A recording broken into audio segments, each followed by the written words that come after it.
Hello, I'm Kristy Duncan, and I'm delighted to be chatting today with Hannah Lewis, who is UK Country Manager and Senior Vice President and Head of UK for International Card Services at American Express, based in London. Welcome, Hannah. Hi, Kristy. Great to meet you. Thank you so much. Hannah, you lead a line of business with almost 6,000 colleagues, and you're passionate about ensuring that American Express remains one of UK's best places to work. In this vein, I can't wait to hear your thoughts on how you at Amex use a colleague-centered approach to growth. And I'm really looking forward to learning all about this. So can we start the discussion quickly by telling the audience how you got to where you are at Amex and a little bit about your current role? Yeah, sure. Happy to, Kristy. So as the country manager of the UK, my current role is really three different pieces. So first of all, I head up our issuing business, responsible for making sure we grow the number of customers, whether that's consumers, businesses, etc., across the UK who really use Amex products for payments. Alongside that, we're obviously trying to grow the network of places that you can actually use those products, so expanding our merchant acceptance. And then finally, I have responsibility, as you mentioned, for a colleague base of around 6,000 people in the UK. I've been with Amex for 14 years. I've been fortunate enough in that time to work across all of our different lines of business in the UK and really had a lot of different experiences, different kinds of roles and functions that have kind of led me there.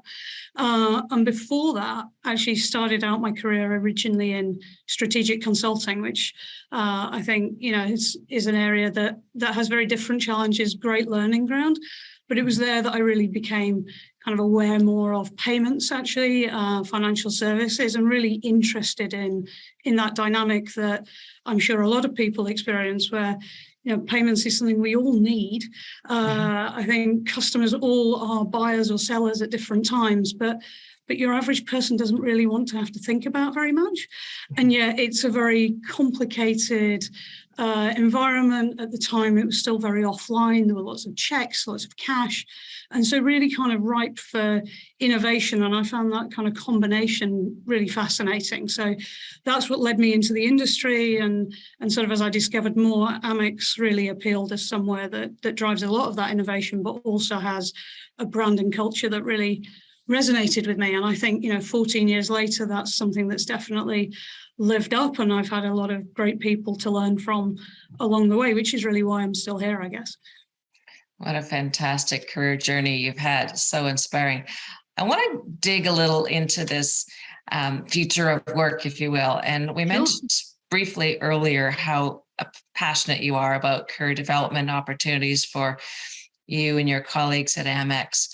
Can you talk about how much of that is shaped by your own experience and how you think, or if you think there's something unique about the opportunities at Amex?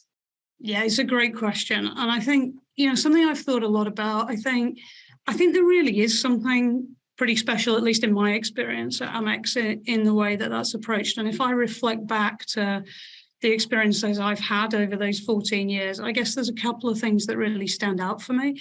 The first one is I touched on, I've worked with some tremendous people. I've had some brilliant mentors, leaders, coaches who've really helped and shaped my development along the way and given me the stretch and encouragement that I needed. And I think that's a phenomenal part of the culture and something I'm certainly committed to trying to continue. I think then alongside that movement that I mentioned of being able within the same company to do really different roles in different business areas and kind of expand my skills and experiences without ever needing to go somewhere else has also played a very critical role. So I think those two things really stand out for me. I think alongside that, something that we've put a lot of focus on more recently, and I've certainly benefited from, has been to change the conversation about ambition.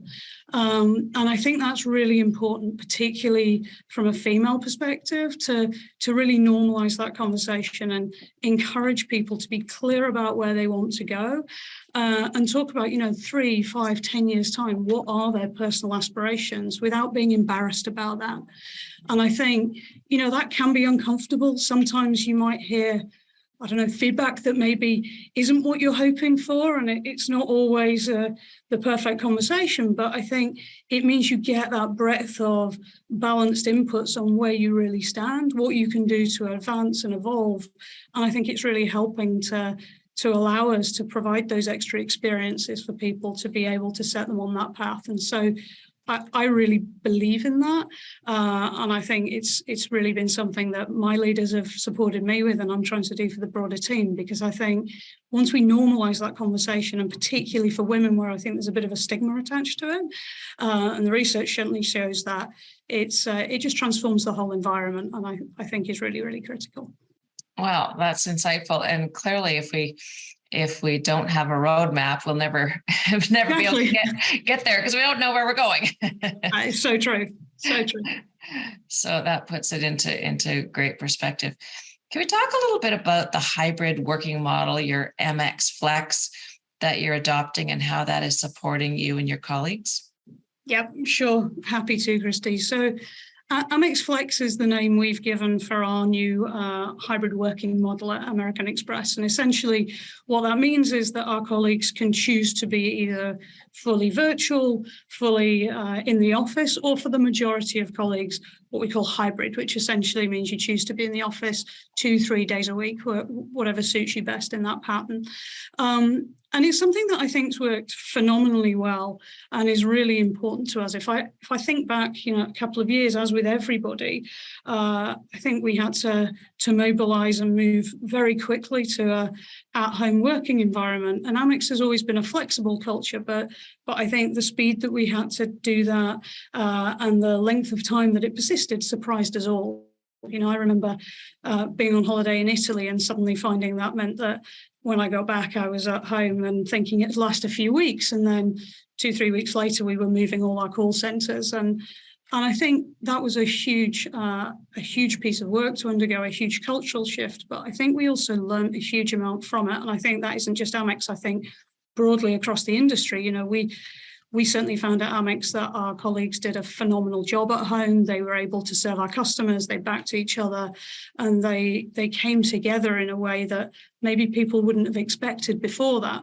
And so really what Amexflex is trying to do is say, okay, well, maybe we don't all have to be at home anymore, but how do we kind of maintain the positive things about that people could have more of their own time, do some of those things that are passionate areas for them maybe when they're at home, but also be able to get back to the in-person coaching, collaboration benefits that you can have sometimes when you're in the office. And so that's what we're trying to do with Amexflex, strike that balance in a very individual way to be able to really make the most of those learnings from the last few years as we all adapt back to hopefully a much more normal life. Yes, indeed. It has been a great experiment and a learning opportunity the last few years. It'll be really interesting to see where it kind of lands as we make our way back to this new normal, if you will. Yep. Totally. Hannah, in your role, you lead not only the UK market, but also the card issuing business, as you mentioned earlier. Yep. How do you balance these priorities of business and your colleagues? Yeah, it's an interesting question. I think a really good question. And to be honest, I think for me, the two are just kind of intrinsically linked, right? So I don't think we can ever separate our business objectives and say, well, we'll go off and drive this without thinking about the colleagues. I think if we can create an environment where people are stretched, have opportunities to learn, to grow, they feel that they can be themselves and that they're motivated, and we set that up with some clear objectives, kind of the business objectives, to be honest, will take care of themselves. So I'm a big believer in we need to really focus on the colleague base and setting up our teams in the right way. And if we do that, then I think the business piece, we should be able to drive the results we all want, because it's our colleagues that are always going to be critical to delivering. There's not very much I can do on my own, right? It's so true. It's so true. I want to switch gears a little bit and talk a little bit about your Shop Small initiative. And this is your 10-year anniversary of Small Business Saturday, which Amex is a big supporter of. And clearly during the pandemic, the support for small local businesses has become very, very clear. Can you tell us a little bit more about this? So I think, we've got a really long history, as you say, of supporting the small business community in the UK. It's a really important community for us. And we're very proud to have been associated with Small Business Saturday for 10 years. And as you mentioned, our own Shop Small campaigns, which are really about trying to get our customers out there, exploring the small businesses in their communities, discovering new small businesses, and really having a little bit of an incentive to do that. So something that, I'm very excited about, I think is really important. And I think anyone who's out there in the UK with a card will have seen, hopefully, over the last few years that there's a tremendous difference in where they can potentially use their card versus maybe what was the preconceptions of old. And that applies, I think, both in the small businesses, but also more generally. We're now accepted at every major supermarket in the UK, including some of the challengers like the Aldis or the Lidls of this world that maybe you wouldn't have traditionally associated with Amex. So it's definitely having an impact, and we're very much confident that will continue to grow and aiming to do that, because fundamentally we want our customers to be able to use their card wherever they're out and shopping and spending in their communities. Exactly. Yeah, it's always the balance between the issuing and the accepting side of the business. Yeah, absolutely. Fantastic. Another pandemic related question, and Sure. this goes to the services that you offer to card members to access events and other experiences. And I've tapped into these many times and really enjoyed them. I will say the pandemic now has clearly meant that you had to adapt. What has that meant for your business? Yeah, it's a really interesting one. And for us, as you say, the experiences and having customers being able to do things in person has always been a critical part of our business, really, and one of the things that made Amex special. So if you think about the UK, things like our relationship with the National Theatre or the British Film Institute or some of those big events has been something our customers really valued. And it was a big switch in the pandemic to be able to say, okay, how can we engage customers and offer them things that they will value in the absence of that? And I think the team did a phenomenal job of being able to innovate and bring things into the home in those ways. But I think what we've all seen and learned over the last 6-12 months is that there's no real substitute for that being out there in person. So while we were in lockdown, it had huge value and people really enjoyed it, people are itching to get back out there. I think there's a huge pent-up demand for people being able to do the things they love and also be with friends, family, etc. in some of those experiences. So it's been fantastic over the last couple of months to be able to, starting with things like Wimbledon, the British Summertime Festivals that we've had in the big parks in London, through to a couple of events that are coming up in the next few weeks with London Restaurant Festival and the British Film Institute. I think there's just huge excitement, and it's been fantastic to be able to bring that back and really feel that from our customers and our colleagues as we're able to sort of return to some of those big events. Wow, so exciting. We're all delighted to be getting back face to face in so many ways, at so many levels, in so many places. So thank you for helping us to pave the way back to face to face. It's an exciting future, and never have I ever appreciated normal more than we do now. Absolutely. Far more than we did 3 years ago. Very true. Hannah, I'd like to close this discussion, and I could listen to you all day. There's so much that I'm learning here, but sadly, we're just about out of time. And I'd like to close the discussion by asking you to share some career advice with the rising stars in our audience. And if you could share 2 or 3 pieces of career advice, what would that be?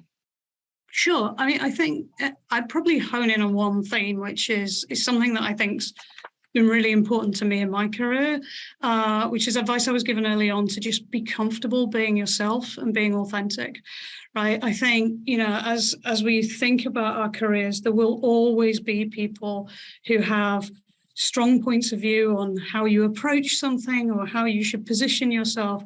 And that advice is incredibly valuable. I think it's really important we have the feedback and we understand where those perceptions might be coming from. But for me, you need to be clear about what you're trying to achieve, and then you need to be comfortable doing it in your own way. And I think you'll always be way more effective if you, as I say, listen to the feedback, take on board, but understand what's the root cause that they're trying to get at, and then digest that and figure out, okay, how am I going to solve that in a way that feels right and real for me, but still allows me to be myself? Because fundamentally, trying to be somebody else is really tiring, and you're never going to be as good at being somebody else as you are at being the best version of you, right? So I think that's something that kind of, particularly earlier in my career, I think was really important, having a couple of leaders who just helped me to feel comfortable in finding my own way to go about things and approach things. And that's been something that I really believe in and has made a big difference. So I would definitely encourage everyone who's sort of thinking about that to take that on board and sort of think about how you can digest the feedback, internalize the feedback, but then bring it through in a way that works for you and will allow you to be successful. And I think, that's something I've been lucky at Amex to have a lot of encouragement around, and it's made a big difference. That's fantastic. It reminds me of a quote I heard once: be yourself because everybody else is taken. It's a very good quote, right? Yes, but I think that's what you're saying, and taking that feedback and incorporating and integrating it into the fabric of who you are. Yep. The good pieces, and remain yourself. So yeah, exactly. I think it's about balancing. There will be nuggets in that feedback you need to listen to. It doesn't mean you should reject it, but it's just the solutions you have to it may not be the same as another person, or as the stereotype of what people expect you to show up with, right? And it's that balance of how do you keep it authentic to you while making sure that you're driving the right pieces. I love it. Thank you so much for this, Hannah. It's been a great discussion, and I've really enjoyed the nuggets that you shared with me today. No, thank you for having me. I've really enjoyed it. Thanks. Awesome. Thank you also to our audience for listening as we explore the exciting world of payments with Hannah, as well as other inspirational women leaders from around the world of payments. Thanks, everybody.